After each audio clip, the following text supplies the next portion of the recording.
I always aim to bring people on the podcast that can bring value to your life, business and work, as they all do mine. So introducing our guest today, Vikas Shah, who definitely fits this criteria. When you're fighting for your dream, that's where you get your passion from. That's definitely not about wanting nice things. That's about, I want to be that, or I want to do that. And this is my only way of getting there. Vikas is an entrepreneur, investor and philanthropist. He was also awarded an MBE for his services to business and the economy. The people that I know who actually have money, they kind of don't do that because it is really vulgar.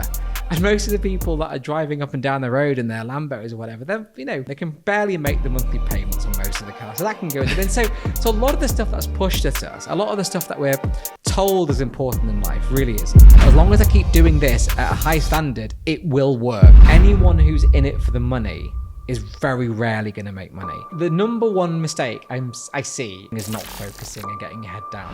Vikas, thanks for coming on, man. Really good to see you. Thanks for inviting me. Been looking forward to it. Good. How's it going? All good. It's been a busy week, but a good week. A lot of traveling. Yeah. It's an unfortunate part of the job. I mean, not as much as before lockdown, because before lockdown, I was pretty much always on, almost once a week on a flight somewhere. Yeah. So I've kind of cut that right back and trying to use virtual as much as I can, but there's still a lot of being on the go. Yeah. Do you enjoy that or not? Yes and no. It's kind of fun. It's a bit like a weird, exhausting drug, because at the time you're kind of cursing it out, saying, I can't be bothered, and you're getting stuck through airports and all this. But then when you're not doing it, you realize you miss it. Yeah. Because there is something kind of fun about that whole process. It becomes almost this meditative thing where you're like, no, I need to go to the airport and I've got my time and I'm going to do my emails here. And then you've got the time on the plane. And it was weird because the long haul flights were probably the only block of time I had to myself without someone else bothering me about something. Yeah. So I guess you use like all the travel time to think quite a lot, right? I guess a lot of maybe your best ideas are coming from. Yeah. And so I used to just keep a notepad with me on planes. And as things just came to my head, just literally note them down, because it's weird because, how often in life do you get 8-9 hours just to yourself doing nothing else?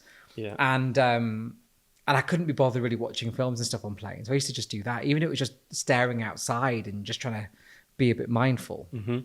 You said like during lockdown or before lockdown, you was it's changed a lot, like how you was a little bit more traveling before lockdown. Yeah. Do you feel like there's been in your everyday life now and everything you do, has there been like a lasting change from lockdown, or do you think everything's kind of gone back to how it was before? I think lockdown changed the discipline a bit.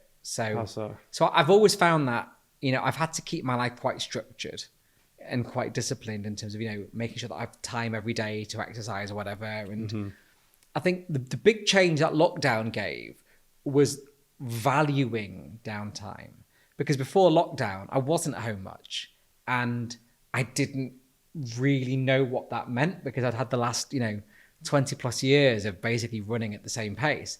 So I think actually lockdown forced me to sort of reevaluate a little bit about what it means to be at home. I know that sounds odd, but it was a really important part of it. Yeah, I know what you mean. It just I guess changed your perspective a lot. I think everyone says that really. It just made them like, give them that time to evaluate, because you're so busy like moving around all the time. And you had to find different things to enjoy. And I think that was a fun part of it, because when you can't do much, when you've got this enforced sort of, wall around you, there's two options. And like I had some friends who got, really depressed, like, oh, I can't do this, I can't do that. And I was like, well, this is it. I've got to find something fun to do. And then you just find other things to do. Like, you find the enjoyment in going for the walk around the block. You find the enjoyment in spending time with your pets, whatever it is. So I think being able to find something positive and find some enjoyment, whatever the situation is kind of important. Yeah. I've heard you talk a lot about that, to be fair, about just like how you kind of, you can't really control a lot that happens to you, but you can control how you react to things. And I think that's kind of the point you made there about just finding the positives in terms of anything that kind of comes at you. But it's also finding what really matters in life, right? And it's one of the things that I get really worried about sometimes, because, we all get pushed the same things on Instagram and TikTok and whatever. Yeah. And there's so much focus. So what gets pushed at me? So I load up Instagram. or load up any. Are you big on socials? Sorry? Are you on it quite a lot? I kind of enjoy it. Okay. Because it is, again, it sucks you in, right? But if I load up any of the platforms, I'll get pushed some coach selling you happiness. Mm-hmm. But, if you spend your life searching for happiness, that's not a life. And no life's just happiness. So, that can go in the bin. Then there's all these people telling you to, all these hustle coaches and mental. No, that's just not true. No one successful does that. That can go in the bin. And then you've got all these people just telling you about their luxury lifestyles and money. And I'm like, well, the people that I know who actually have money, they kind of don't do that because it is really vulgar. And most of the people that are driving up and down the road in their Lambos or whatever, they're on the drip with them. They can barely make the monthly payments on most of the cars. So that can go in the bin. So a lot of the stuff that's pushed at us, a lot of the stuff that we're told is important in life really isn't. So what would you like to see if you open up Instagram? Well, for me, mainly cat photos would be Cat marvelous. photos. So again, it's just my personal one. Like, I love art and I love cute, silly things. And so that would be kind of nice. But the problem is, for the business models of the social networks, that doesn't work because they rely completely on advertisers being able to manipulate you into doing something, changing your behavior and nudging your behavior. Yeah. And for those business models to work, the content around them has to be very extreme. And so you look at a lot of the things that are pitched to you. So, Instagram and Facebook will know I'm a business owner. They'll know about my interests. They'll probably know more about me than I do. And so they'll be trying to push that stuff at me. And the people who are selling online know very well that the only way to do it is to make you feel really unsuccessful and then try and sell you the secret to becoming successful. And it's really toxic because I've seen friends waste thousands of pounds on this stuff. Without realizing that all they're doing is distracting themselves. When if you want to become successful, you just got to kind of get your head down and work. Yeah. I mean, I guess it's both because I'm sure there'll be like them kind of guys you're speaking about. Maybe what the top guys potentially would have changed, like maybe a lot of people's lives, the way they've kind of done things. How do you see it? What kind of things do you see that you don't like the way they do it? So, and is there a different way to do it or a better way to do it, or you don't think it should be done at all? I think we've all just got to have a bit of a red flag radar, right? Okay, yeah. Where a lot of the people who've really achieved in life, they're not trying to sell you a course. They're just trying to help you. There's loads of inspiring people who go on podcasts and, they'll do talks and stuff. And you typically don't even have to pay for it. You can just go listen and be inspired and learn. And then every now and again, you get someone who's like, well, I can tell you the secret, but only if you spend $7,000 on my course. And oftentimes when you look into those people's backgrounds, they have not necessarily achieved what you want to achieve. And I always say to people, if you really want to achieve, you need to find a mentor who's been there, done that, who you can validate has the capacity to help you. Yeah. So even in my, journey through business, when I've sort of had people that I've considered mentors, it's people that I'm like, okay, well, they've built it. I know they've built it and I want to learn from them. And that's so important. And you think that content that help should be free?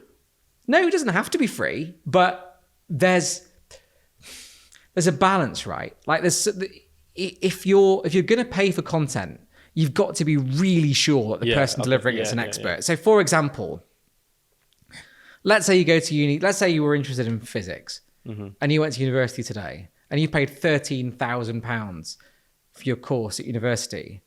And some guy comes to the front who's a great speaker who says, I'm just really interested in physics. You'd be like, so am I. I don't care.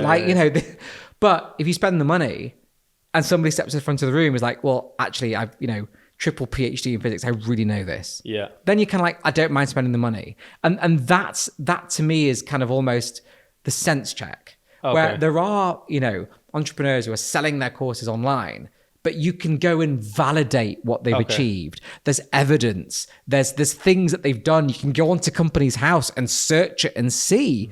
And I think this is the thing that I'd always encourage people to do because, it's really easy to build profile now. It's never been this easy to build your profile now. And so many people in business who are out there building profile, if you look them up, it's just smoke and mirrors. And that's kind of dangerous. Yeah. Okay. So the point you're making is that it's not that you don't necessarily agree with it. It's just that you think a lot of people are selling courses that haven't earned the right to sell them. Yeah. Because if you're mentoring someone, or let's say you have the chance to teach someone, that's a huge responsibility. Yeah, definitely. And you've got to take it seriously. And you kind of need to deserve to be in that chair. Mm-hmm. What does that look like? What would you say that is? What kind of markers would you say? What do you mean? For a coach to get to a level where you think it's acceptable for him to coach, or to earn the stripes to coach. I think hard to mark. Or? I think they need to have a degree of expertise in the area that they are asserting to be able to help you with. Mm-hmm. So, if you were looking for a mindset coach, let's say, I would expect them to have achieved something extraordinary using mindset, so they know what it is. Like, I'll give you an example. It's really difficult to learn how to run a business from a book, because a book will tell you, for example, here's the process. So when you hit a crisis, here's the process. When you need to let someone go, here's the process. But they never prepare you for what it actually feels like when a business hits a wall, or when you have to let people go, or when something happens, right? Yeah, it's impossible to teach, right? You can't teach that. You've got to go through it. Because only when you go through it do you know how you'll respond to it. But if you surround yourself with people who've already been on that journey, they can say, yeah, actually, you know what? It's normal to feel like that because I went through that too. Mm-hmm.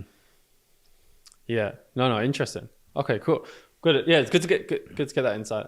But we'll go back a little bit and kind of give the audience a little bit about you, which is like, it's super interesting looking into you, because I feel like you're someone who's like lived like 4 lives. That's how I felt when I was reading. I was like, he's done so much, he's been through so much, which is quite cool. So starting off with like childhood, to understand your childhood and how kind of things were there, how you were shaped growing up. So what's like your best kind of memories from your childhood? So, it was pretty ordinary. Like, and I don't mean that in any way to downplay it, because, I had a much better life than a lot of people, and not as nice as a lot of people. So somewhere in the middle, right? Yeah. And my mum and dad were together. We did okay. We were pretty middle class, as you could describe it. And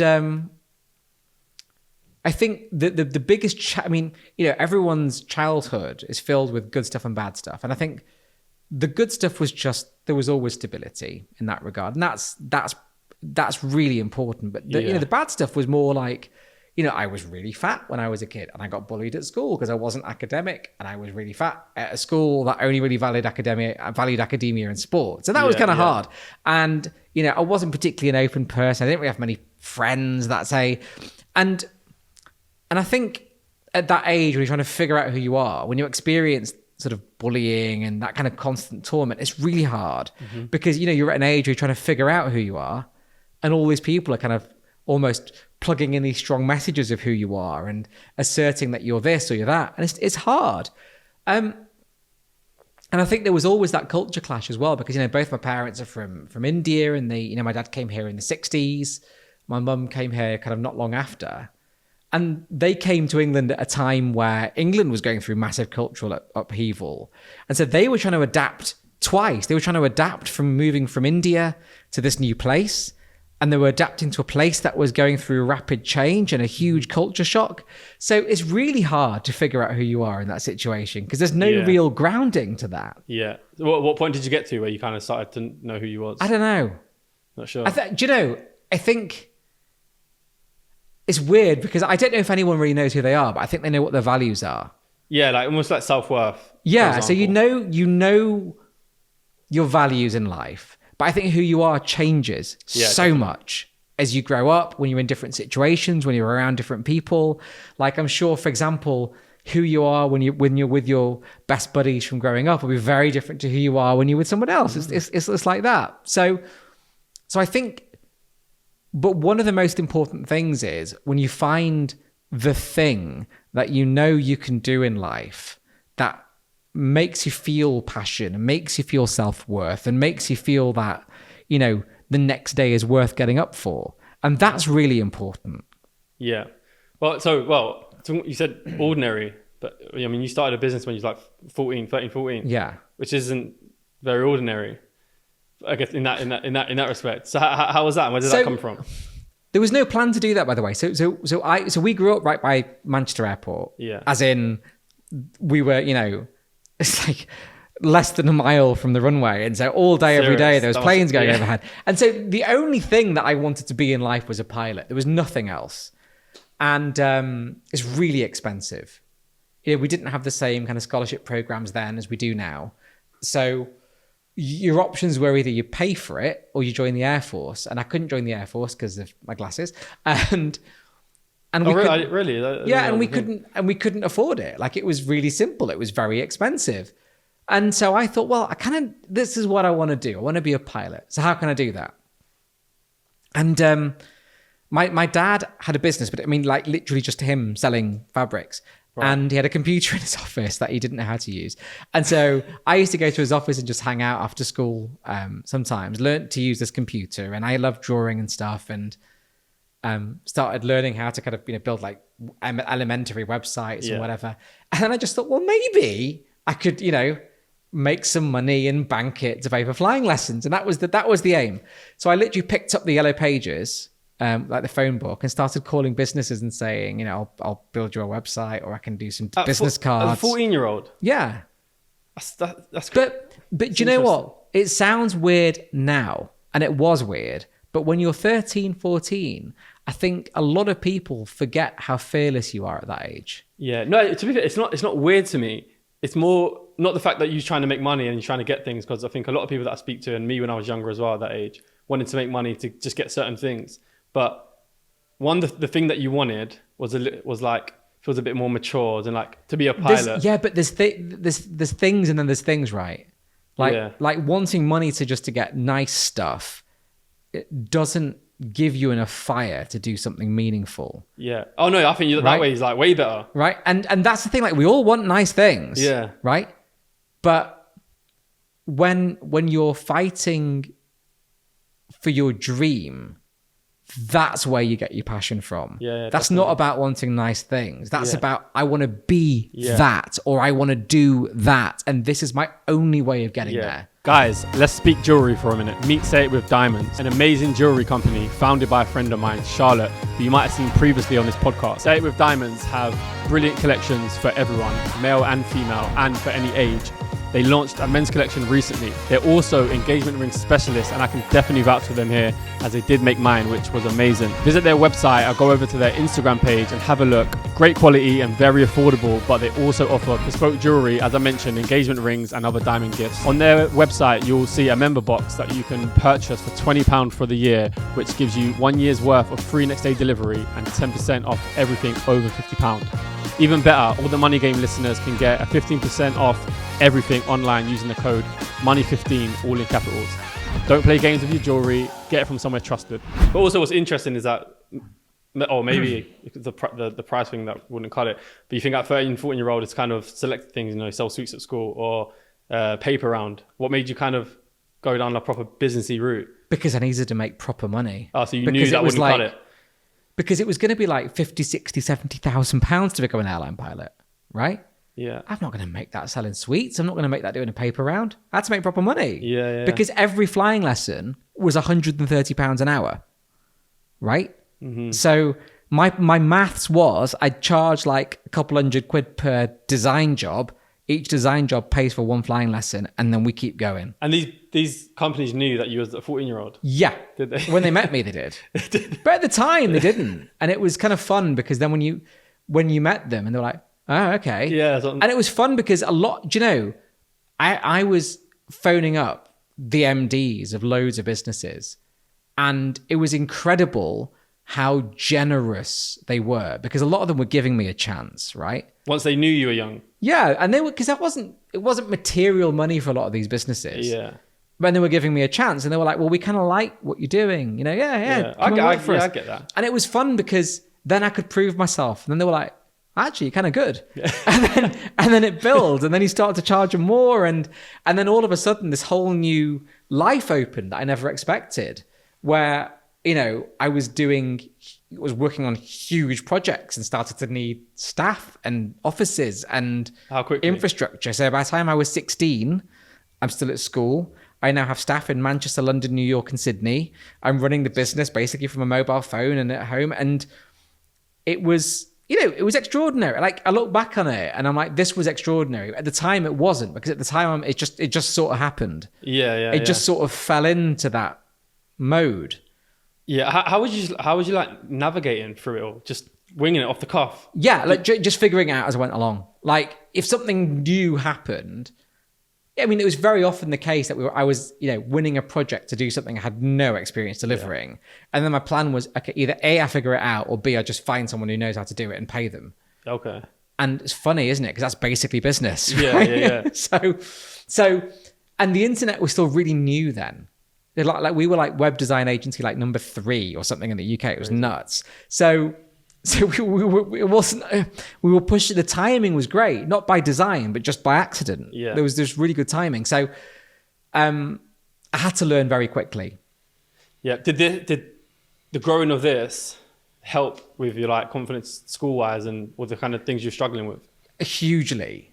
That business was instrumental in me growing up. Did school know about it?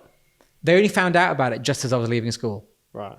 And it's kind of funny. So they only found out about it when I came into school, and I had this like, I mean, it sounds like a really naff car now, but I had like a Toyota Carina GT. So it was like a Toyota Carina, but like the GT version. It was really sporty. And I spent a lot of money on it. And I drove at 16 and I rolled into I rolled into school in this. And everyone was like, huh? And then people just started asking questions like, did you have that? I'm like, no. Have you been to my house? And, but the confidence part of it was just knowing I wasn't going to be a failure, because that's what the bullies had kind of put in my head. Yeah. And then all of a sudden you're like, oh, I've got this. And, I was making proper money, like, not messing around with it. Like, I was making proper money then. Yeah. And so, it was silly things like, I was able at that age to sit there and go, oh, I'm kind of bored. What should I do this weekend? Oh, screw it. I'll go to the States, and just go to the States. Right. It's nuts. So did your drive change? Because it was for the pilot. So the drive changed because I realized that I was good at something that I never knew I'd be good at, which was in business, and I knew I had an interest in something that I never expected to have an interest in, and success is kind of addictive. It's addictive, and I know that sounds a bit crass, but when it's going well and you're doing well, it is kind of addictive. Yeah. So did the pilot thing go out the window after that? I mean, I got a pilot's license, but just for fun. It? Oh, because you did it. Yeah. Okay, cool. But no, I never obviously flew as a job. But no, it was completely unexpected in terms of then what it threw at me. Yeah. What traits, what kind of qualities did you have just randomly as a 13, 14, 15-year-old that was helping you succeed? I think at that age, I was really nerdy. Like, I just loved learning. I loved sitting in the library and reading things. I loved trying to get good at stuff. Academically, you weren't great, right? No, because academics are kind of different. Academics is, can you learn it and regurgitate it? Whereas I just love tinkering. Okay. You're curious. I'll give you an example. So, like I said, we live by the airport and there's planes flying around all the time. And then I discovered, hang on, these planes have all the radios and I wonder what they're saying. So I went and bought components from what was like a radio, it was called Stockport CB Centre. I just bought some components from there and built a radio so I could listen to the planes. Yeah. But I didn't know about electronics, so I had to learn, and then I built it. Okay. So I always had this kind of curiosity and this sense that, well, I'm sure I can figure it out. And it was just that, but it didn't come from a place of confidence. It just came from a place of, I just want to know how to figure this stuff out. Yeah. Yeah, no, interesting. And then you think on top of that, because you had that level of curiosity, you just built traits on top of that in terms of like skills and dealing with people.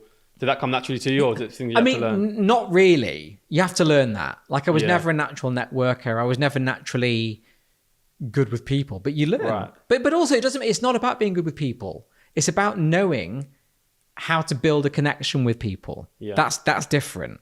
Mm. And again, if I go back to what we were talking about earlier on, you can see, when you see people online, you can see the people who've just, done 10 public speaking courses, because it just doesn't connect with you. It's very polished, but it doesn't connect with you. Mm. And then every now and again, you'll hear someone talking and you're just like, I get it. And it's because they're just talking from the heart and they're really trying to make a connection. Yeah. So it's about making a connection with people. That's how you're good with people. It's not about learning everything about leadership and all this. You've just got to learn how people work. Yeah. Okay. And then what was the next steps after that? So that business built in the first .com bubble, and then that bubble burst like fast. Really? Yeah. So how come? there was a massive company called WorldCom who provided a lot of telecommunications infrastructure, and overnight they went bust. And that would have been the equivalent of waking up tomorrow morning and Google's gone bust, right? And so bear in mind, it was still very early days of the internet. So people thought it was kind of a fad. And so we started to get calls left, right, and center from clients saying, that's kind of fun, but we're not going to spend anymore. And when one or two clients pull their contracts away, you can kind of sue them or deal with it, but not when everyone does. Like, where are you going to get the resource to fight all that? Yeah. So I had to basically just sell the bits of the business I could as fast as I could to pay for the bits of the business I couldn't sell. And that process was hard. Like, that again was a massive growing up process. So there was a guy called Andy who'd become a bit of a mentor to me at the time, who ran another agency. And I remember trying to reach out to him because I thought, okay, I need some help. And I couldn't get hold of him. And I'm like, I'm sure they're going through the same thing. And then one of his pals called me and said, I don't know if you know, but Andy's died. And I was like, whoa. And, he just had a massive heart attack from the stress of what was happening. But it's a kind of wake up call, right? Because you're like, wow, like this is real. This is real stuff now. And, when I had, in the early days of the agency that I had, there was another agency in Manchester, and inevitably we ended up competing on things. And I remember getting a phone call from them once, and they were like, we'd like to see you. And I'm like, what have I done? Am I in trouble? Have I stolen a client? Like I was really like, I'm thinking I'm in trouble. Anyway, so I went to see these guys, Nigel and Andy, and they just said, like, we've heard about you, we've heard about how young you are and what you're doing, and we just think it's really cool. And they were like, we'd like to help you. And I'm like, but we're competing. And they were like, I know, but we just think what you're doing is really cool and we'd love to help you and help you learn how to do it. The age thing helped. Yeah. And literally, they taught me how to run an agency. They taught me how to price properly, how to manage teams. And it was really instrumental, not in a kind of, today's lesson is this, but in a kind of, every time I came up against something I didn't know, I could call on Andy in particular and go, have you had this? What do I do? And that's the really important thing with a mentor is they've been there. Yeah. Was that strange for you though? Just how random it was, and you're competing? It was.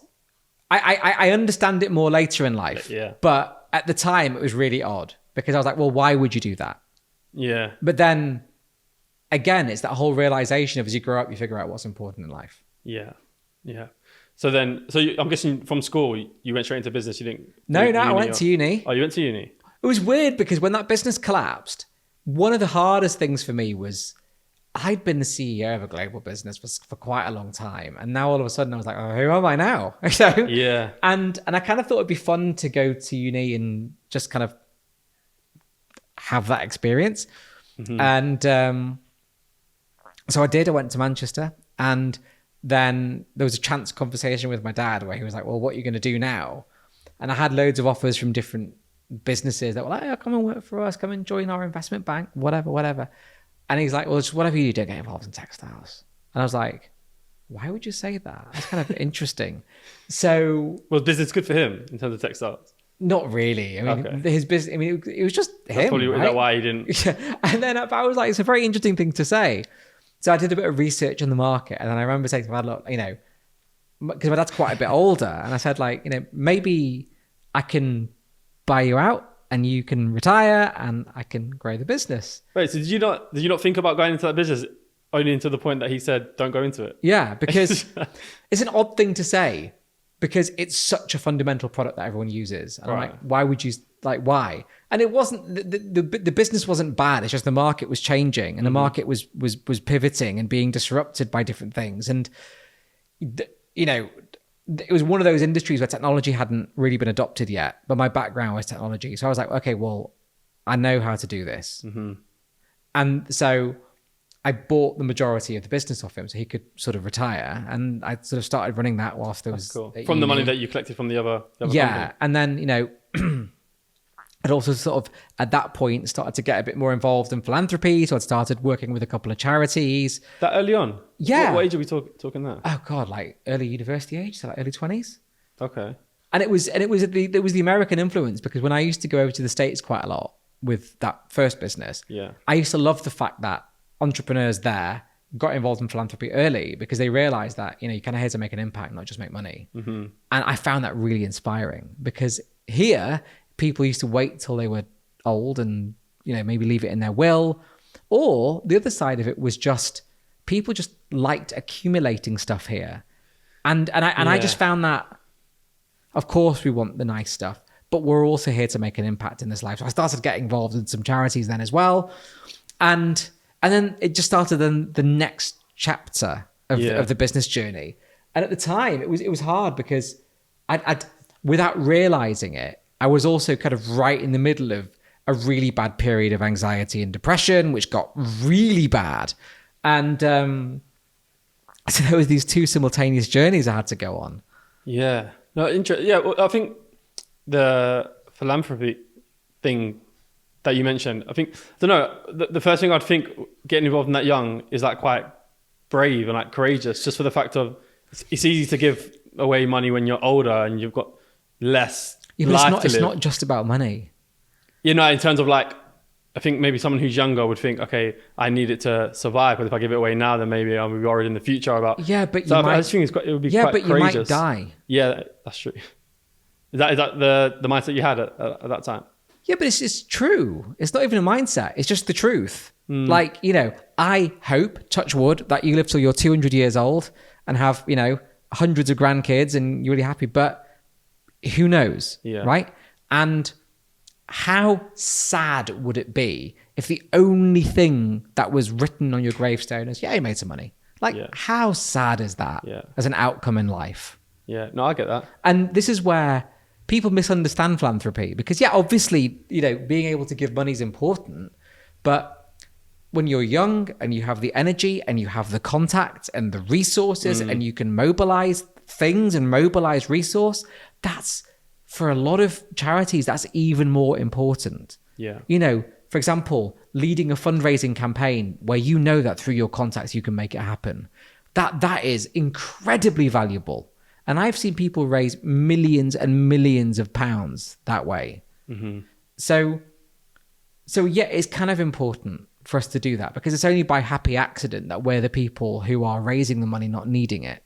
Yeah. I really hope you're enjoying the show. I would just like to ask for 1 minute of your time to tell you about my sponsor whose support makes the show possible, CPC Finance. CPC Finance is a finance broker that specializes in sourcing and packaging a wide range of property funding. You name it, from buy-to-lets to commercial properties, auction investments, property developments. They are everything you'd want as a finance broker working for you on your property deal. They're extremely experienced. They know their market extremely well, which means they can move quickly. They're on the ball. They've been in the game for 30 years, which has enabled them to, one, build very strong relationships with a variety of lenders, which as an investor is super important, especially when things don't go to plan. Deals in certain situations aren't straightforward, which is often the case. They are bespoke specialists. And two, they have a brilliant understanding of all types of property investing. They know the strategies, they understand deal structures. There isn't anything these guys haven't seen, you know, they're seasoned pros. So if you're someone looking for property finance of any kind, go to cpcfinance.co.uk, and on the homepage you can schedule in a call at whatever time or day suits. How did you kind of get introduced to it, or was it a kind of thing that just sprung up on you and you wanted to? It was something where I always thought I wanted to do something. And again, it was the US influence of seeing people in the US do things and just realizing how important that was. But then I never knew what I wanted to do. And then there was a very, very odd conversation where I got a phone call at home from this very posh sounding guy saying, "Is this Vikas?" I'm like, "Yes." He goes, "Can you come to dinner in London tomorrow? I need a brown person." I was like, "This sounds great. Yes, count me in." Like that. And so he was a guy called Mark Shand, bless his soul. And Mark Shand, he is an explorer. Well, he was an explorer. He basically went to India, bought an elephant, rode around India on an elephant to learn about the plight of elephants. And he started a charity called Elephant Family. And they were there to preserve the Asian elephant, which was going extinct. And he just found it remarkable that Indian people didn't care. And that all these wealthy Indian people just did not care. And that was one of the first charities I got involved in, because I also found that really ironic. And then after that, I got really involved in poverty alleviation through a charity called Mustard Tree, helped to launch an international NGO called In Place of War, which is now in 40 countries. Amazing. So there's all sorts of things in that journey, but that was almost the first bit. And the interesting thing is, in many ways, it's more satisfying than business. Yeah. Because that'll outlive you. Yeah. Business won't.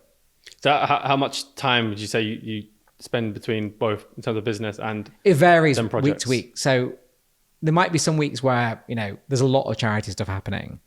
And then I just take it as it's needed. Like I don't compartmentalize and say I'm going to spend X% of time. I'll just look at what needs to get done. Yeah. What do I need to prioritize? What needs to come off the list? Mm-hmm. And I just take it as it comes. I think that's almost the healthiest way to deal with it. Yeah. And how do you choose like the causes that you do? If it resonates with me. Okay. So it's kind of got a bit more sophisticated over the years, but the fundamental one doesn't change, which is, do I believe in it? Like, do I believe that this is something that needs fixing? Mm-hmm. And do I believe in the people that are trying to fix it? So it's no different to when I'm angel investing in a startup, right? Yeah. If I'm investing in a startup businesses, do I believe this business has legs? And do I believe in that entrepreneur and their ability to deliver? Same maths. And then it's, how can I add value? Like, what do I bring to the table to that charity? Like, can I help them with something they don't already have? Because otherwise, why? Find them someone else. So those are the things that I apply. And then nowadays, you're digging in much further. It's like, how are they making impact? How are they measuring impact? Do they know, pounds in, impact out through impact metrics? So, but that's later. It's like anything else, right? You've got to start somewhere, and you've got to start by figuring out what is it that you want to make an impact in? How does it resonate with you? Where can you make an impact? And then see where it takes you. Yeah. What would you say you've learned the most from going through that? And then philanthropy in general. The thing that I've been really surprised by in philanthropy is how few people do it. Okay. And when you think about the amount of wealth locked up in families and businesses in Europe and the UK, why don't we do more? When you look at it in the US, if you make lots of money in America, there's an expectation pretty much that you're going to give it away in your lifetime. Yeah. Give away the majority of it in your lifetime. We don't really have that expectation here. And I always found it really interesting with charities where you'd approach people who had huge capacity to support, and they wrote you a very long letter and gave you a tiny check. Whereas in the US, often it was the opposite way around, where they were like, we love what you're doing. Here's a lot of money, And I really feel like one of the things we need to do is crack the nut of giving culture here and make it more apparent, because philanthropy fills a really important gap. And in the UK, we're so used to blaming the government to say, oh, this doesn't work. Government, fix it. There's not enough of that. Government, fix it. Whereas you go to other countries, like the US is a great comparison. The government does its bit, but you also have philanthropy picking up a lot of the slack, where it's too risky, or it's untested, or it's something a government can't do. Mm-hmm. And so you have hundreds of billions of dollars flowing in there, so, dealing on the front line with social issues. And we need that culture here because, let's take a really simple example in property. If you need to build affordable housing, commercially, it makes no sense because there's not enough yield. Like, why would you do it? But imagine a philanthropist who builds houses and then gives them to the local authority and says, I built 100 houses. Here you go. You don't need any rent from them, but you might want to charge peppercorn rent. And people that need houses now have houses. That's a philanthropic intervention that does something that the government can't do, because the government can't do that because it's taxpayers' money. Yeah. Is that something you thought about? Yeah. Yeah. Something you would pursue, or? Yeah. You need to mobilize a lot of capital to do it. That's on the list. For sure, because these are the sort of problems which the government can't fix. Yeah. You can't deploy taxpayers' money on something like that because the taxpayer needs a return. Mm-hmm. They can't just give it away. But what an amazing thing to do philanthropically is to say, look, we have a massive housing shortage. So here's a ton of houses, here's a ton of accommodation, and then just give it to the local authorities or the councils to run it. Yeah, yeah. Do you have kids? No, I've got cats. Cats. Oh yeah, that it would have struck an interesting question. I wanted to see your thoughts about passing down wealth to your kids. It's something you do. So I pretty much me and my wife pretty much decided we don't want kids. Okay. I've never really had any particular broody instinct. Right. And she never has either. Which does kind of change your approach a bit, because at that point you're like, well, can't take it with me. Yeah. So I need to do something with it. And but it kind of makes it more fun as well, because you can take much more active, riskier decisions on what you support in life. Oh, definitely. Yeah. Yeah. You think that's off the cards for you? You don't think you ever would? And it's literally just for the reason that you've just never really been. So I haven't. I mean, we've talked about adopting. I think we'd be very open to that. Okay. Like, I'd be very open to giving a chance to someone that's maybe not had the best start in life, and giving them love and a home. But so I think that's certainly not off the cards. Yeah. Yeah. Interesting. And as well, as you mentioned about coming to the end of that business, you were talking about the mental health issues that kind of crept in. Yeah. Which would be interesting to talk about. And then, so what age did that start at? So I probably, if I'm being honest, probably when I was like 15, 16, started to get kind of anxiety and things, but I didn't really know what it was. Right. I just assumed it was the energy of life, like being busy and being stressed and all this. And then it was probably, you find, it's difficult to sleep sometimes or whatever, and it's fine, blah, blah, whatever. And then I think as I got a bit older and it got more acute, and then we hit that .com crash, and then all of a sudden you find it interferes with your life. Like, you can't work the same. You're not sleeping. You're finding, it becomes so all encompassing. Yeah. That you're like, okay, this is definitely not right. And then it becomes so intense that it then makes you depressed, and that depression then sucks you in, because, anxiety is, you can kind of cope with it, but when it then opens the depression, that's when like the rug's pulled under you, because then you just fall, right? It's dark. And then we didn't really, I guess, have a language for it, particularly then. And there was no particular taboo. We just didn't really have a language for it. And then it got to the stage where there was one particular year where there was 4 suicide attempts. One of them got very close. And that was when I was like, I have to do something about this. Right. All in one year? That's when it kind of came to a crunch, yeah. Right. Yeah. And you said you felt it creeping, like, did you do anything to kind of address that, or did you think it was just normal and you just tried to push through it? I did all the wrong things, which are all the things that we think we should do. I went on lots of, I did lots of seminars and read lots of books, and went to Holland and Barrett and tried every little remedy they had. Useless for you. I mean, it's when you kind of forget that your mind doesn't feel biological, because it's where your consciousness is, and you're looking at the world and experiencing the world. So you have this sense that no, this isn't this biological blob, this is me. And so it's different, but it isn't. It's just biology, like any other organ in your body. So instead of doing what I should have done, which is going to the doctor and going, what do I do? And the doctor would have gone, well, here's a proper therapist, go and see them. Yeah. Maybe here's some medication, go and take that. Which probably would have dealt with it a lot sooner. I tried everything else.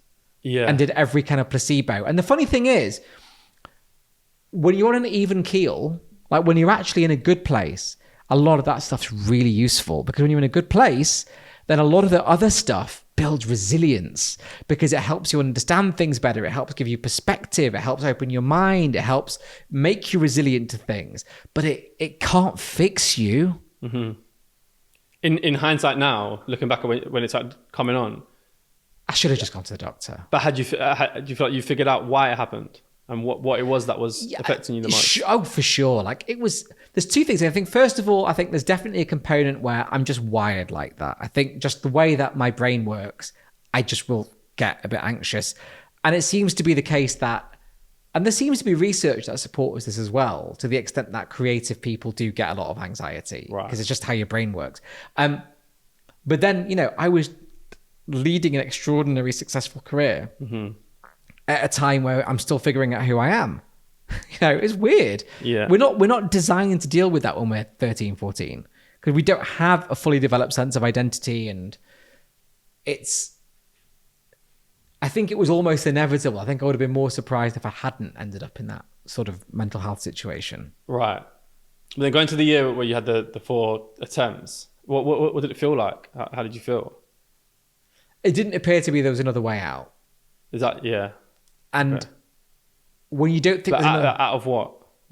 feeling the way you did, like when you're feeling that low, it's weird because no one knew. Like my performance hadn't diminished at work or anything like that. But in my mind, I was like, I can't take this.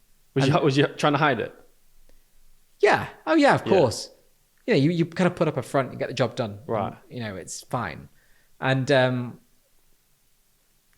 but yeah, it just didn't appear that there was another way out. I didn't know what else I could do. Right. And I think some of that was naivety and some of that was just the business culture, which kind of makes you not admit to having any kind of weakness, which is kind of sad. Yeah, just trying to understand how, like, I understand what you mean in terms of like no way out of how you felt, but what was it? Is it like a lot of negative self-talk? Is it?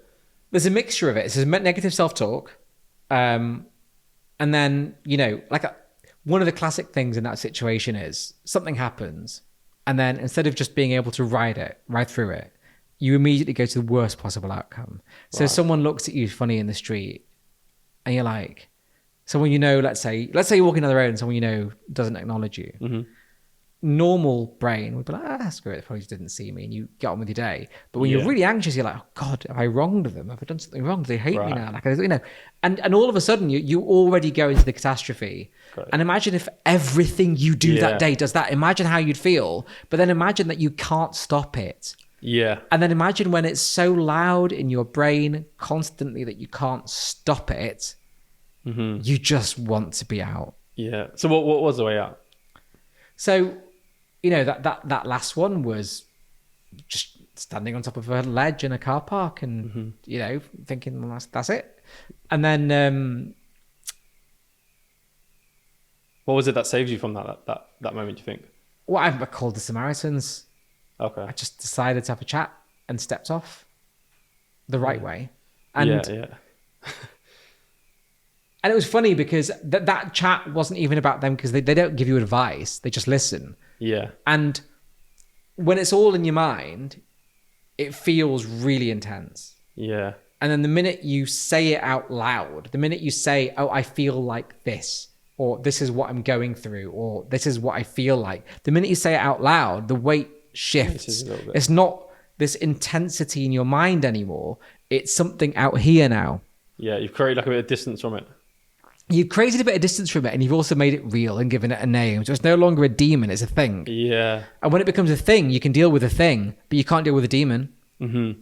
And then what was like from there, the kind of daily steps you took to kind of... Well, the first thing was actually going to a doctor. Okay. And then, you know, getting over all these notions that I had about medication and therapy and just delegating it to someone else. Mm. Like, you know, realizing that there's these people who've got decades of experience and that's their job, right? And that was really hard because it is literally delegation. Yeah. And it's literally saying that my well-being now is in the hands of this professional and I will listen to them and do what they ask of me. And that's really hard to do when you're kind of used to, you know, being in control, right? Yeah, yeah, yeah. But that was really important because at that point, you do notice the difference. You do notice that, what's that? These medications make me feel better. That's mad. And then once you're in a better place, the therapy starts working and you start to make progress. And it's a long process. Like it took years and years and years and years to get back to what you could call like a balanced, you know, a point of balance. And you feel like that whole kind of procedure gets to the real roots of why it happened? It does, but it's not even just the roots of why it happened. Like, you know, we're all broken in many ways. Like we've all been through things that we carry around with us. Yeah. And that whole process just gives you the tools to unlock that all yourself.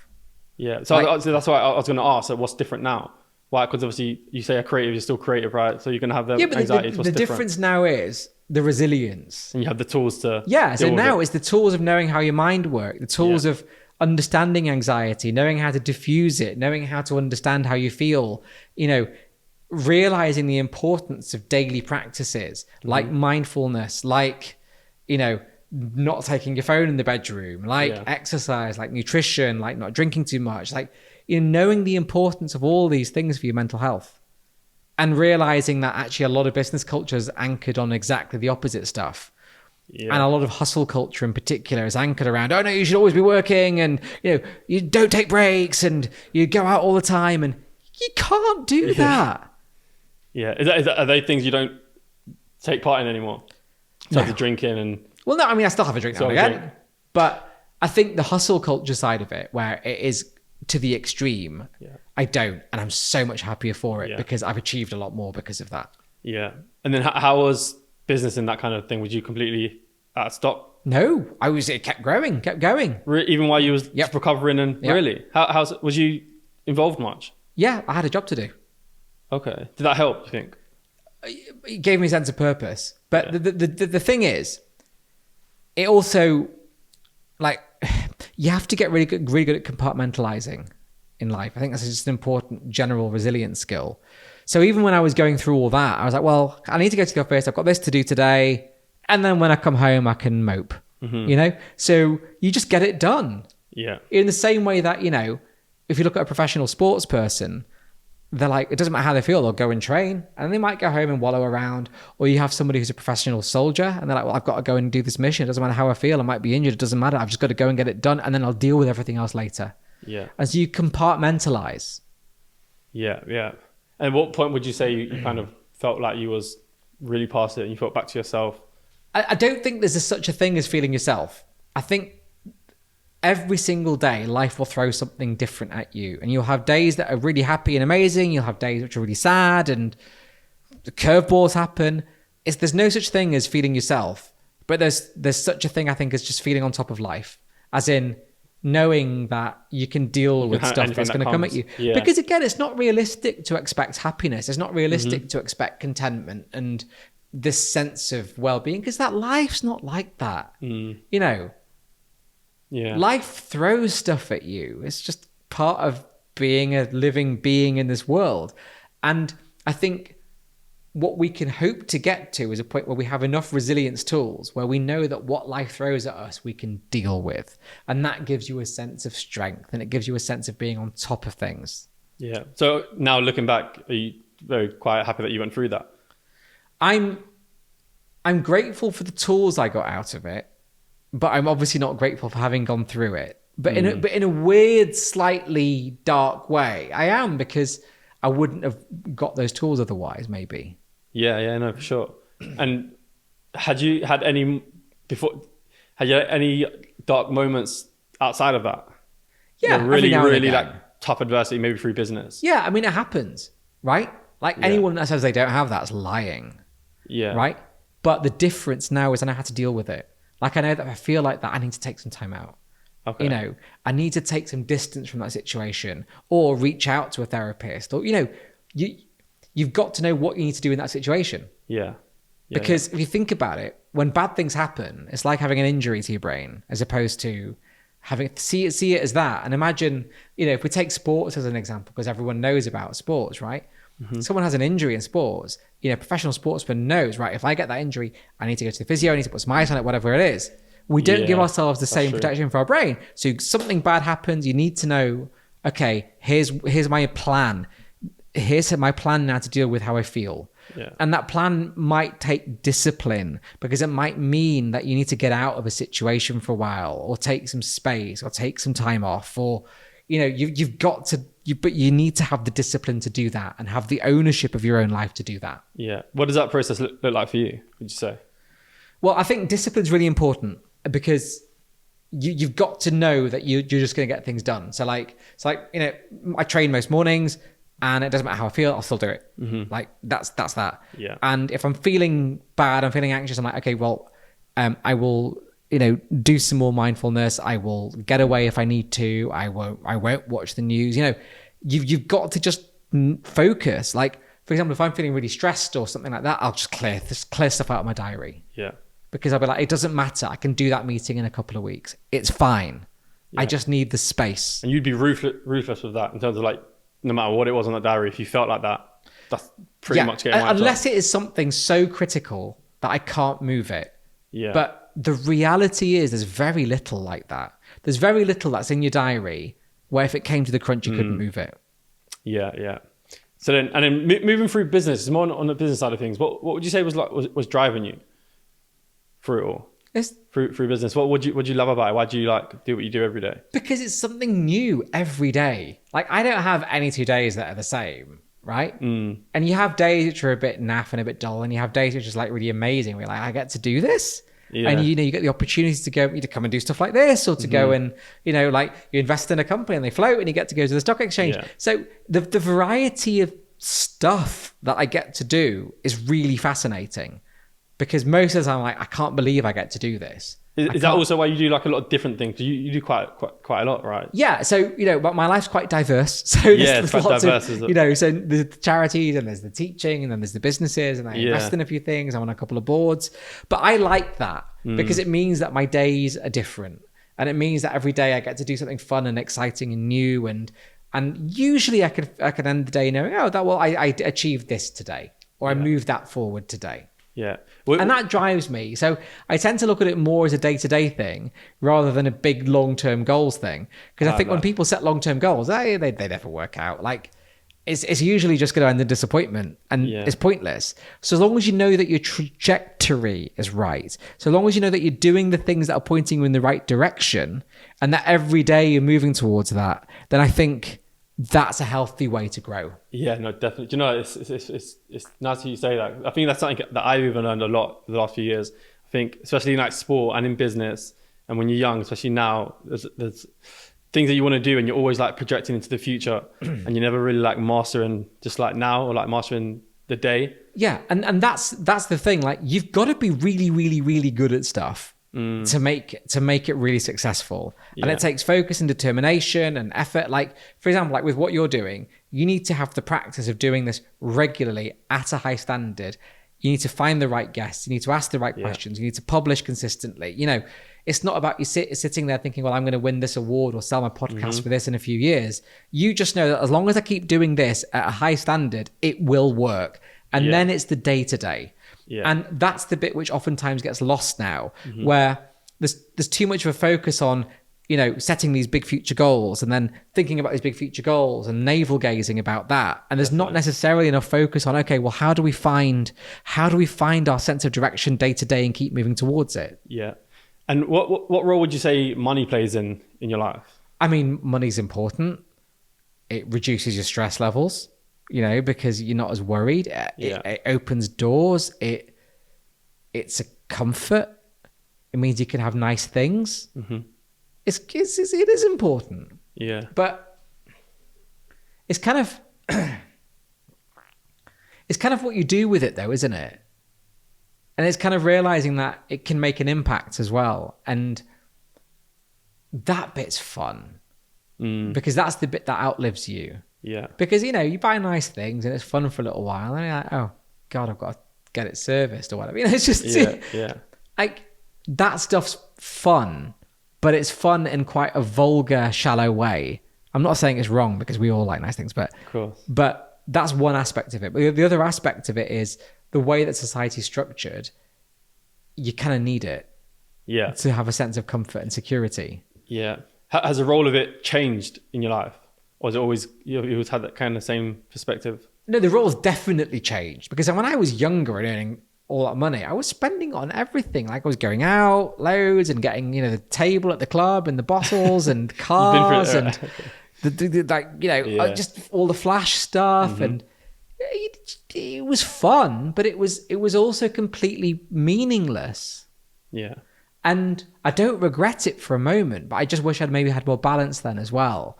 But it changed for you quite early, didn't it? A lot of people maybe go for that until they're a lot older. You was thinking about making an impact with money from, you said 20. Yeah, and that's because when I was like 15, 16, I was like going through that phase, which maybe people would do a bit later of, oh, God, I've got all this now. What do I do? I just have fun. Oh, you earned it quite early, didn't you? And, but I think what we need to do is realize that anyone who's in it for the money is very rarely going to make money. I have never in my life, and I've met thousands of entrepreneurs. I've interviewed hundreds of entrepreneurs. I've never met an entrepreneur who made money because they wanted to make money. Yeah. I've met lots of investment bankers who wanted to make money and have made lots of money. I've met lots of lawyers who wanted to make money and have made lots of money, but never really business people. And I often find it quite worrying when I do meet them because they won't make the sacrifices. Yeah. They won't put in the grind. They won't give up enough. Yeah. Like they won't go years without taking a salary. They won't live in a modest house. They won't do all the things you need to do to really make it work. Yeah. And the guys that you meet that don't do it just for money, what is the other side of it? They've got a passion to achieve something. Okay. They've got a passion. They're like, I want this to be real. I want that to happen. I want, I love doing this. I want that to exist. And I the money want just that change to happen. Well, if something's that. successful, the money happens, right? If it isn't successful, it doesn't. But I think the culture around just wanting to make the money, like that forces you into a corner where either A, you bluff it. And this to me is really sad, where there's people who are actually making very modest incomes who then mortgage themselves up to the hilt to get the right house, and they are dripping finance to get the right car, and they've got their watch on finance and this on finance and that on finance, and all of a sudden they are now literally treading water, bringing money in to pay for a lifestyle and to pay for an image they've set themselves, right? Yeah. And then you've got the other side of it where you spend so much time chasing the income where all the money you bring in comes out and you're not leaving enough in the pot to actually grow your business. And the really good entrepreneurs keep their lives lean until their business is so self-sustaining that it doesn't matter. Yeah. Well, what was that kind of purpose for you? Because I mean, at the time when you started the textile business, I guess you wasn't like passionate about textiles. Well, I was passionate about the fact that all these people thought the industry was dying, but it was changing. And I was like, well, surely I can do something. Right. And that's what I wanted to do. Like if I look back in my own life, the businesses that I've started because I thought, I was going to make money, never do. Yeah. They'll flame out. Have you made those mistakes? Of course. I've probably failed more businesses than I've succeeded. But I think most entrepreneurs really, truly, honestly have done. Yeah, definitely. Going back to when you was younger, what did you have any? And the things you was doing was obviously was really interesting. What kind of fears did you have around what you was doing?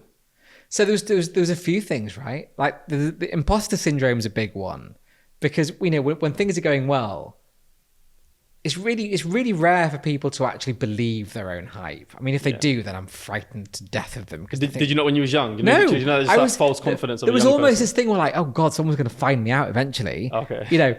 And there was always that, and there was always just this kind of, I don't know. It was so intoxicating. There was a sense of, well, what happens if it's not there? What happens if it all falls apart? Yeah. I mean, and it did in the end. So there was always that fear.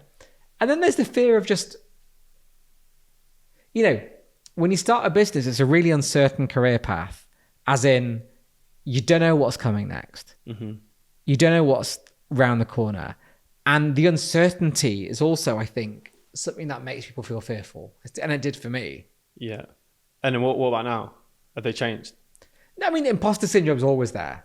Yeah. And especially because the further you get in your career, the more it's other people who talk about you, not you. Right. So it's other people reading out your bio at an event, or other people who are giving you an accolade or a medal or whatever. And the important thing is not to believe that. Because if you believe the hype, then you're trying to set yourself up as this person that you're not. And so you've got to distance yourself from that and know that that's just business you versus real you. And I think that's a really important thing to do. Yeah. How would you say from a young age, for how everything's ended up for you now and how you kind of live now and everything that's going on with you, how intentional was it all? The intention was just to keep going. Yeah. So more, you were just, as you mentioned, just really just focusing day in, day out. There was no big... No, on a day-to-day basis, I'm like, okay, I want to just keep doing interesting things. I want to keep moving the business forward. I want to keep making decisions that move the business forward a little bit every day. As long as I keep doing that, then things will keep going. And that's it. And that momentum to me is the thing that I find really exciting. Yeah. What do you think about the people that say just focus on one route? I think you have to initially. Yeah. The only reason that my life's diverse now is because I've got the team in place, right? You master one and then you move on. So at the beginning, I couldn't because I was doing everything, and then I was bringing in staff. But now, like in my businesses, I've got a full-time executive board. It means that I can make my life a bit more diverse and do these other things. Yeah. But it's because there's other people who are deeply focused on that business and that business and that business. So you have to focus to the point where something's sustainable enough where either you sell it or you bring in people to run it. Yeah, yeah. So right now you're quite like, you provide like a lot of value to all the things you do, whether it's for your purposeful projects. How would you say like people bring value to you, or how could they bring value to you today? Do you know it? I don't know. It's weird because people bring value to your life in different ways, don't they? Like sometimes the value people bring to you in life is just friendship. Yeah. Like, my close friends bring value to me in life because they don't want anything from me. Yeah. Because otherwise, most of my day is people who want something. Right. They want my time, or they want some investment, or they want this, or they want me to speak at that, or and that's kind of draining. Yeah. Because I say like most of my life is my executive assistant Sadia, who I was giving a little shout out to. Most of my life is just telling Sadia to say no to stuff for me, right? Really? But so when you have relationships with people who don't want anything from you, that's immensely valuable. Yeah. And I think we all have to be careful to make sure we do have those people around us, because that's real friendship. And, I think top of that list is my wife, who just, that's so important because that's love. That's different, right? And I think that's the thing. We go through life meeting people, go, I wonder how they're going to be useful to me. And again, how sad is that? Yeah. Like, how sad is it meeting people thinking how they're going to be useful to me, rather than just meeting people going, oh, they were kind of cool. Mm-hmm. Do you get much, I'm sure you do, you get much requests from just like younger people that want mentoring? Yeah, and so probably most days I'll get like LinkedIn or Twitter or something, requests from people saying, oh, can you help me with this? And it depends on what they're doing. Excuse me. If it's something that I know I can help them with, and if I have the time to, I'll always give them some time. Mm-hmm. If I don't have time, I'll be very honest, and I'll say, look, I'm just really overwhelmed at the moment, but here's people I know who might be able to help you, or here's something that I think you could do to help yourself move forward. Or if I can't help, I'll just say, I don't know anything about this, I can't help you. Yeah. But I think being able to help people is really important, because there was a point in my career where people held the ladder down for me and gave me a chance. Mm-hmm. And I got to where I was because they said, oh yeah, we'll give you a chance.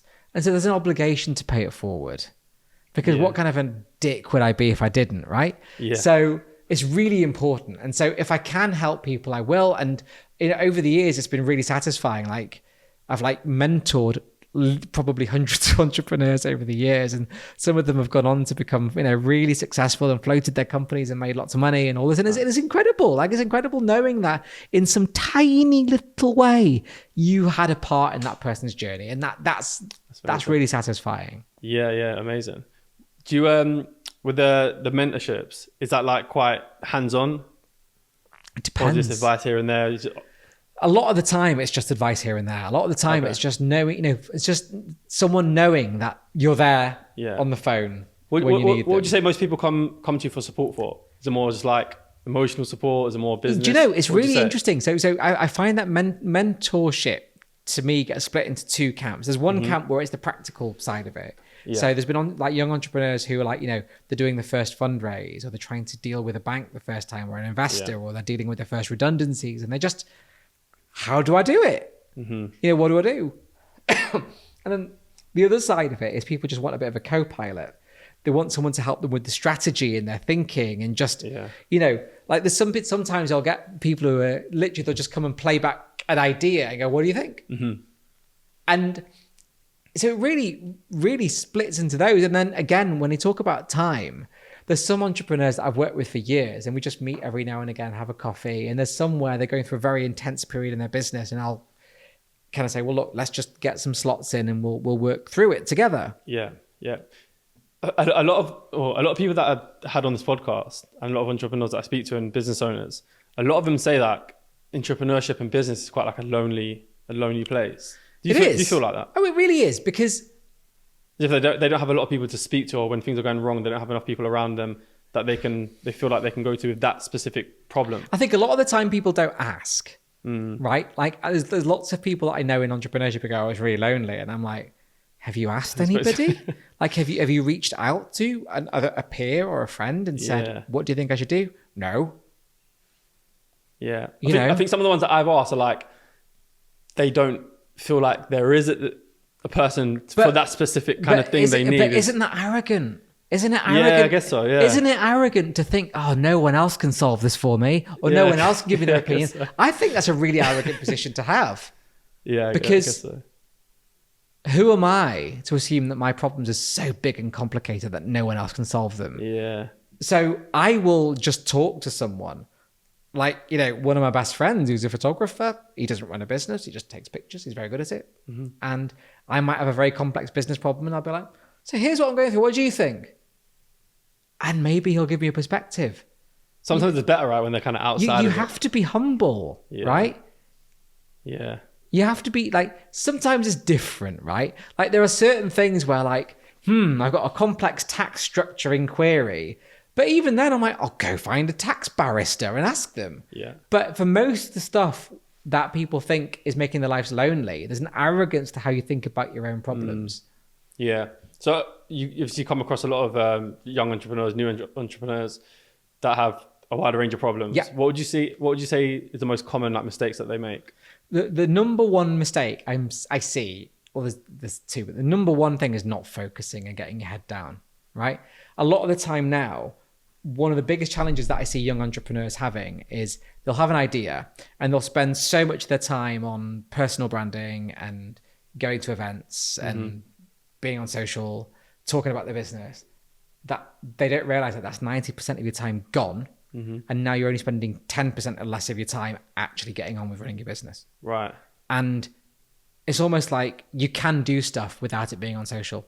Like it's that, like the focus bit's really important. And I think some of that's just because the current culture in entrepreneurship is driven by people who make money out of you just going along rather than actually developing. Yeah. But I do see that as a problem because you can't achieve anything without putting in the grind and doing it. Yeah. And I think the second one is that there's almost a sense of people being over-advised. This is going to sound really odd, but there's so much advice out there. There's so many books out there. There's so many ways of getting guidance that you can end up in a situation where you are constantly reaching out for advice and never actually getting on with it, right? So I realize that both of those things kind of point to the same thing in a way. Yeah. But it's really symptomatic. Like I've got friends who've had the great ideas and they've got lots of coaches and mentors and blah, blah, blah, blah, blah, and they're journaling and all this, but they're never actually getting on with building it and trying it. I think that's fear-based. Just trying to get it perfect from the beginning or feeling like they've never had it. I think some of it is fear-based, but I think some of it is also the fact that, again, today's entrepreneurship culture pushes an image of perfection to you. Yeah. It pushes you this image of an entrepreneur who knows everything and has a wonderful coach and a mentor and all this, and they have this and they're already on it and they're waking up having a CEO day. And, it's pretty naff because that's not true. Yeah. It's really not true.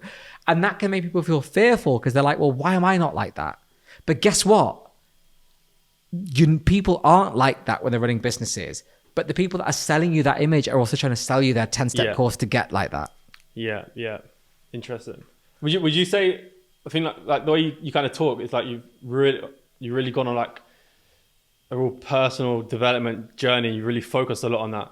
Is that just something that's kind of just happened throughout your journey, or is that something you really focused on? The best personal development I think anyone can have is getting an actual therapist and talking to somebody who is qualified to help you unpick your brain. Right. Right? A therapist will help you break your own barriers. A therapist will help you actually deal with what it is that's holding you back. And because they're trained to do that. Then ever since? Oh, yeah. But that's their job. They spend decades at university learning this. And this is what they're there for, right? They're medical professionals. But they are designed to help unpick your brain. Yeah. And it's remarkable how good they are at it. Yeah. But it's a constant journey. It's really hard. I've been through recessions and wars and all sorts of things. COVID. If I think about the things we've been through in these businesses, the collapse of an entire industry with the .com bubble bursting. In our textiles business, I've had like container ships sinking. We've had you get to the point where you're almost surprised when it's something new. Yeah. Well, could you understand that you get to a point where you see adversity now as not so much adversity? It's just a thing to learn of. So it's easier in hindsight. But hindsight is always wonderful, right? Yeah. Hindsight's a wonderful thing. And it's a cliche, but it's true. I think the fun bit is just knowing that whatever happens, you'll get through it, right? The outcome might not be what you want, but you'll get through it and you'll figure it out and you'll be okay. And that sounds awfully twee, but it's true. Whatever happens in life, there's very, very little that can happen to you in life where you can't get through it. Yeah. But this is also why it's really important to separate who you are from what you do. Because if you tie so much of your identity on what you do, then when things go wrong, it becomes a massive issue. Yeah. Like if your entire identity is becoming some kind of happy, sexy billionaire or whatever, then when things go wrong, you got nothing. You've got absolutely no wiggle room. Yeah. How would you? I mean, it's definitely correct, but it's very hard as well to like put your like soul into something, but then almost kind of stay detached from it as well. It's not. It's harder to do it the other way. It's not about putting your soul into something, right? Because you can put your soul into working and getting something done and progressing, but it's not putting your identity into it is what gives you the distance. What's the difference? The difference is, imagine we were all in this room at a party and we didn't know each other. Yeah. And I just walked up to you and said, tell me something about you. And most people's default is, oh, I do this. That means your identity's in it. Mm-hmm. But, if you've got to think about who you are when you're not working. Like that's who you are. I'm just me, Right. Yeah. I get you. Cool. No, and the difficulty is realizing that the persona you have with work is built around you. The persona that's created for you as a CEO is effectively what it requires. It creates this ideologue or this kind of idol that is required to head that thing to get the job done, right? And that is what you can slot into at that moment to do what is expected of you, but it's not who you are. Like a really interesting analogy of it is something like the royal family, right? The royals are seen as these figures, and they slot into that role and do what is expected of them to get the job done. Yeah. But that's not who they are as people. Yeah. And we need to do that more in business. We need to realize that what we do is just that, is what we do. And we can put 1,000% into it. We can put our soul into it. We can, spend all our waking hours thinking about it maybe, but that's not who we are. It's just what we do. I think it makes it hard when so many other people see you as that. I think that makes it a little bit difficult for people. But then it's up to you to diffuse that. Yeah, of course. Yeah. So when people see you as that, it's up to you to show them something else. Yeah. It's up to you to show them, well, actually, here's something just normal and human about me. Yeah. Would you say your identity's been attached to any of your companies? The first one, definitely. Yeah. But not since. Yeah. How would you also recognize it before you lose it and then you realize? I think the red flags are... The red flags are how you introduce yourself to strangers. How do you talk to strangers? Like when you meet someone, what do you talk about? Like, what are most of your conversations with people who have no stake in your life or your business? And I found that most of it was about business or things like that. And I'm like, hang on, that's a bit weird. Whereas it's funny, isn't it? Because it's such a narrow field of human experience. And we give it so much credibility that we think it's the be all and end all. Like I teach on a couple of business degree programs, and one of the scariest things I tell my students is I don't want you to read business books on this program. I want you to read about art and history and philosophy and culture, and I want you to really expand your mind. and realize how much more there is to life. Yeah. And funnily enough, that's how you build really meaningful human connections, by being able to talk to people about anything and have a deep conversation with someone, like, you know, being sat next to a stranger on a plane and having a 7-hour conversation with them without once mentioning what you do for a living. Yeah. That tells me that you've distanced yourself from what you do. Yeah, no, that's a good point. That's a really good point. It's quite, I think it's quite common in sports a lot.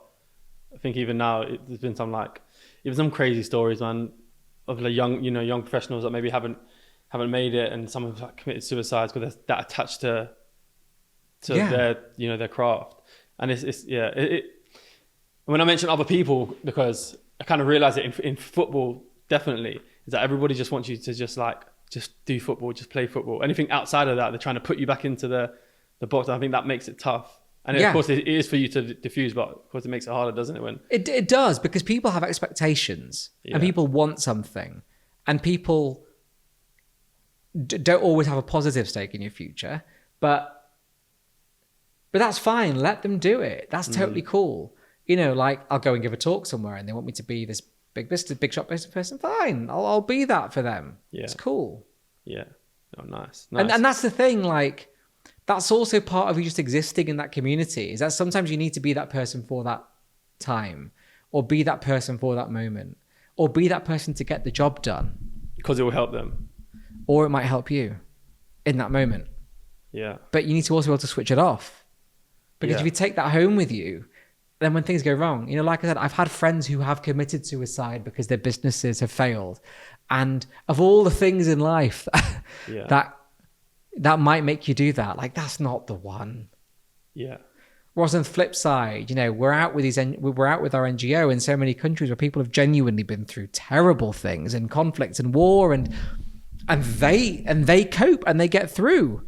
You know, I was in the north of Uganda a couple of years ago, and on the border with South Sudan. Uganda only came out of civil war, maybe a decade ago, and we were on a farm, and there was a lady on the farm, had some young guys working on the farm, and I knew she'd lost her kids in the civil war, and I was asking, who are they?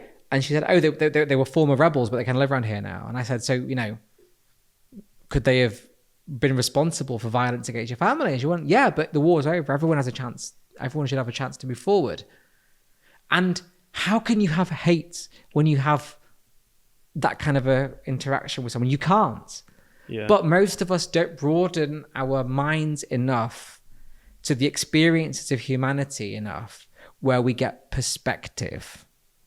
You know, I'm a trustee of a homelessness and anti-poverty charity down the road, and you see people that have been through hell and they get through it. Mm-hmm. And it puts perspective on you. That's why I tell my students, don't just read business books. Yeah. Yeah. Can you switch off quite well in terms of, like, kind of when you get home, business off at home? Yeah, but it takes practice. Yeah. And discipline to not... It takes practice, and it's important to realize that you're not being dismissive. So give you an example. I'll get home, my wife Rachel will be like, how was your day? I was like, It's fine. You know, like, I don't want to engage that as being the conversation. Mm-hmm. I'll talk about something else. We'll talk about our cats, or we'll talk about plans, or we'll talk about something else. Yeah. Or we'll talk about what we're watching or what we're reading. But you have to allow your mind to change another gear. Otherwise, it'd be so easy for me to go home and, oh, how was your day? Oh, I was on this really cool podcast and I met these really cool people and I did this and I did that and I was asked to do this. And then I'm just carrying it with me. Yeah. And it's really hard because sometimes it's really exciting stuff. Mm-hmm. But my discipline is that there's more to life. Like, this is a wonderful thing. Like, being invited to do something like this is great. And, you know, I never take it for granted that I get asked to do stuff like this. But when I get home, I'm at home. And I want to be not this. Yeah, yeah. So what does the topic tend to be? Anything. Like, anything outside of that? I mean, it literally could be something really daft. Like, I get home, I was at a meeting yesterday, drove home, and, you know, Rachel had been doing some meal prep because she was trying to get into this health vibe. Yeah. And we just spent most of the evening just talking about, like, you know, what she's made and how, and, oh, I wonder where it's grown, and just stuff, life stuff. and then she's reading a book on philosophy and we just talk about philosophy for a bit. And then, there's so, like, life is so interesting.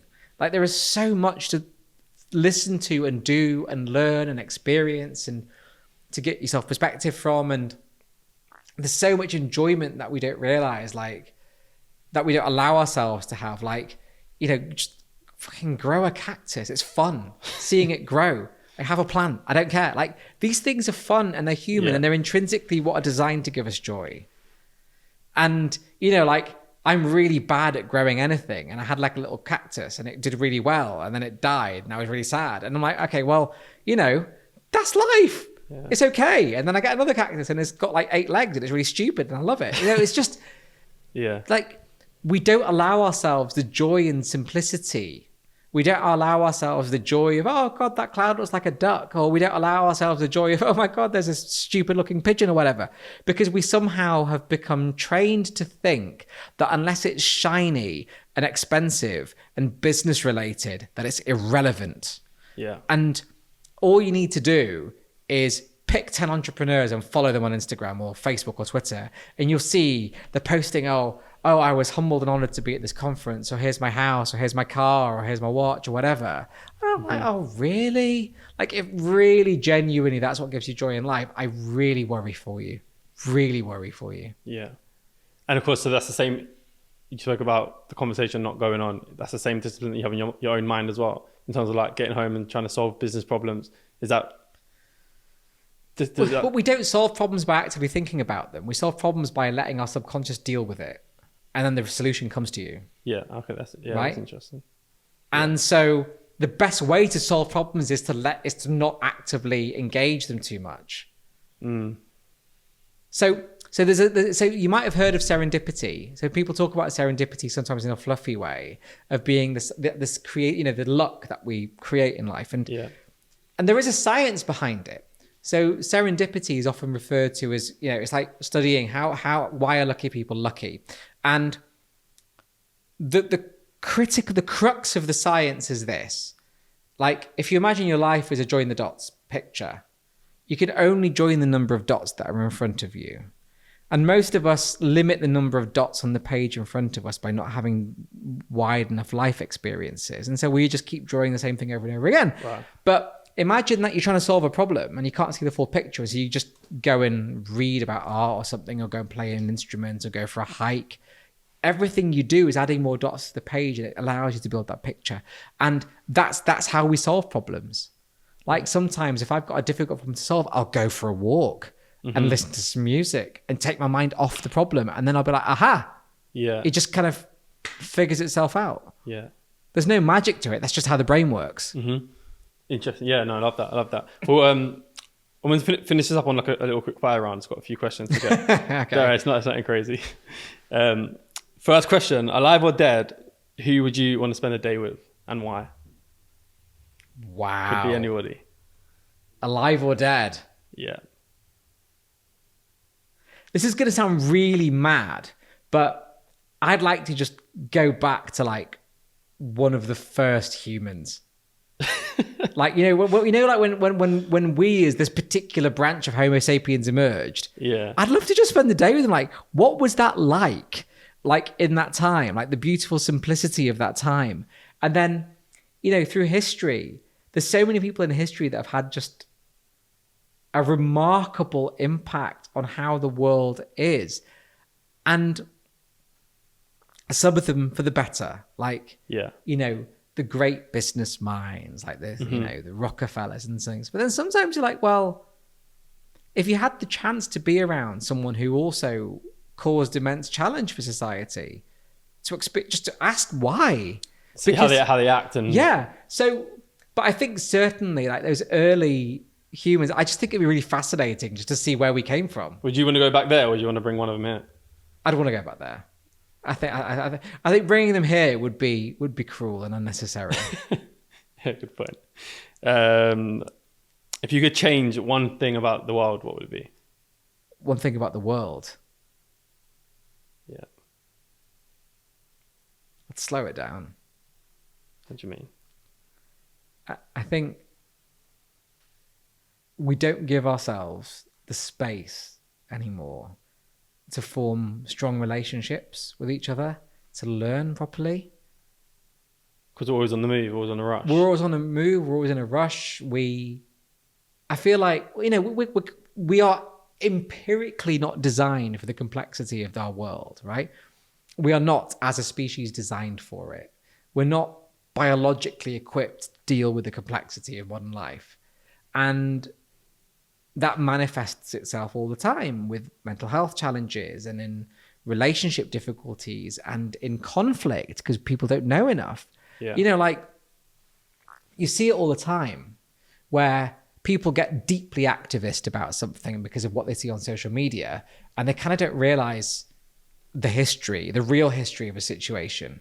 You see it a lot with talk around colonialism and around historic violence and all these. And, it's really interesting when you sit down with someone and go, you do know that basically every country engaged in that. Yeah. It's that now depth. They just read one little thing, don't they? It's the depth of knowledge. Yeah. And so I think sometimes slowing down means that you give yourself the time and space to really understand stuff. Yeah. And particularly right now, when we see how polarized society is, that's really important. Yeah. Yeah. Do you feel like these problems existed back at the time? Yeah, we've always had problems. But the problems are same just problems, just maybe in a different manner. It's just different problems.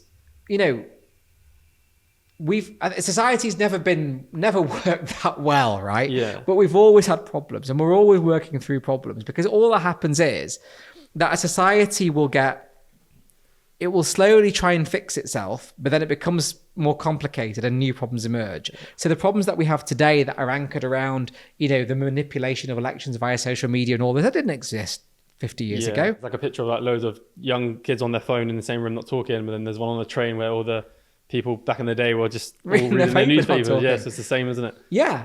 And what we just have to realize is this is what I mean. There's no such thing as a perfect society. Society will continuously have problems. It's what happens. It's normal. But what we need to do is make sure that for the frighteningly brief time we're here, we try and do something that leaves the room a little tidier than the room we came into. Yeah. Nice. If you could gather all your wealth, everything, every last penny, and give it to just one cause, which cause would it be? It would almost certainly be around poverty alleviation. Okay. Because, that is such a scourge on society. The inequality that we have, particularly in the West, it's astonishingly bad. Yeah. And it's getting worse. Do you think it's obviously tough, but do you think ideally it's actually something that could easily quite be fixed? Yeah, so here's the odd thing. Over the last 25 years, on paper, inequality around the world has improved dramatically, right? Yeah. So in real terms, 1 billion plus people are no longer in poverty who were in abject poverty even 15 years ago. And you see that in field when we're on NGOs, we see that everywhere. However, if we look at the rich countries, what we see is that levels of inequality are getting wider. So the rich are getting very rich. The middle class continue to do okay, but poorer people are struggling more. Mm-hmm. And part of it is also because society is not geared up for them anymore.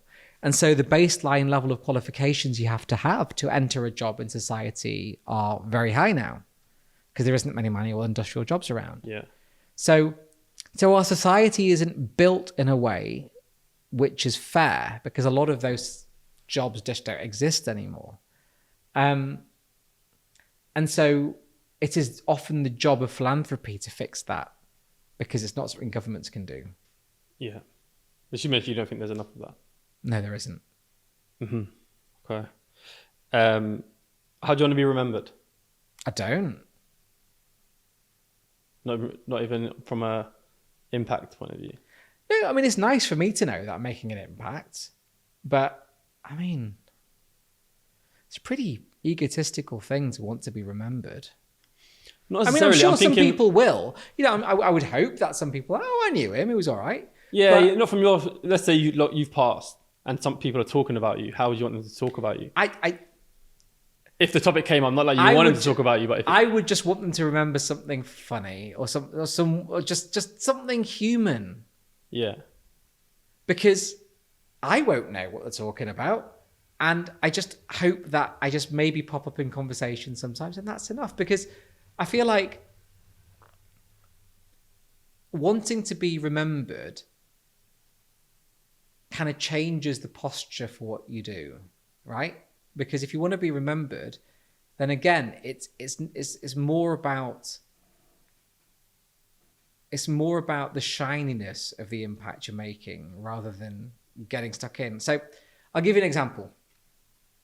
Like a lot of big stuff that we need to do in society. So a lot of the problems that we're facing now are not problems that you can fix in one generation, right? So the kind of poverty we now have, the kind of conflict we have in the world, these are multi-generational issues, right? So you'll have person A who wants to be remembered, and they'll just write a big check, build a shiny building, they'll get a nice clap, and they'll be like, oh, they're the person that built that.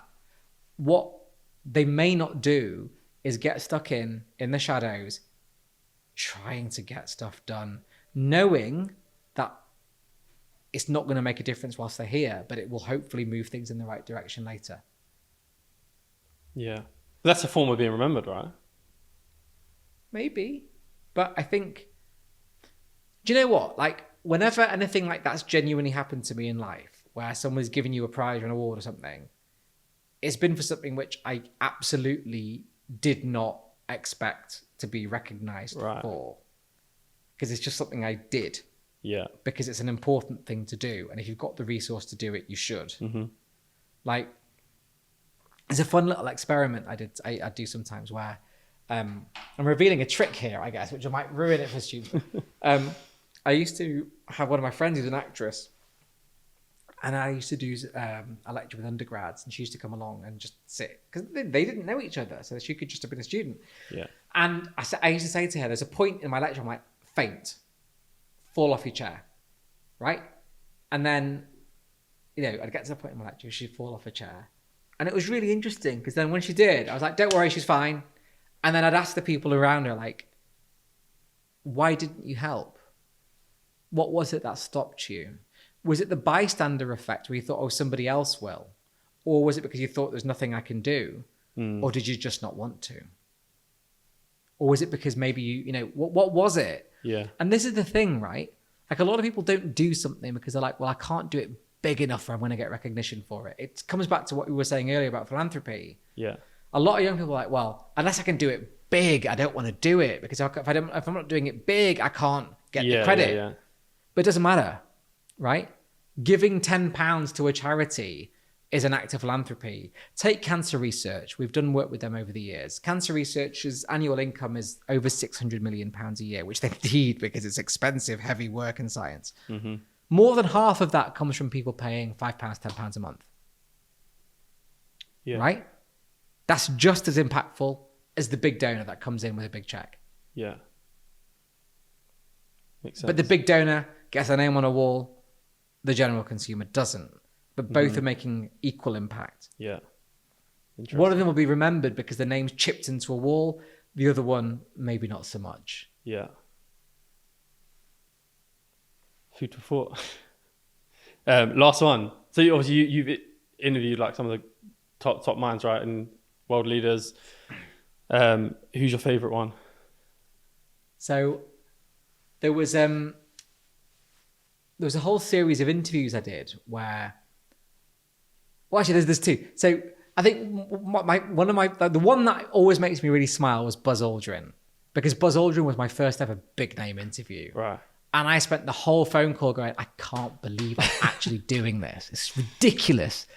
But then I went through there was a period where I was like, World War II was almost one of the worst things that could have happened to humanity in recent memory. But most of the people who have experienced it are kind of getting to that age now, right? So I went and sort of found 6 or 7 Holocaust survivors Right. who'd survived, like Auschwitz and Belsen and a few others. And I interviewed them not about their objective experiences of the Holocaust, but rather about their reflections on what that meant for society. And that was really impactful because, you know, there was one lady called Ibn Il who, you know, I remember sort of saying to her, say, what do you feel about your captain? And they were like, well, they were doing their job. Who am I to hate? And I'm like, you know, that's perspective. So would you say that's your most... That series of interviews was just remarkable. You learned the most, would you say?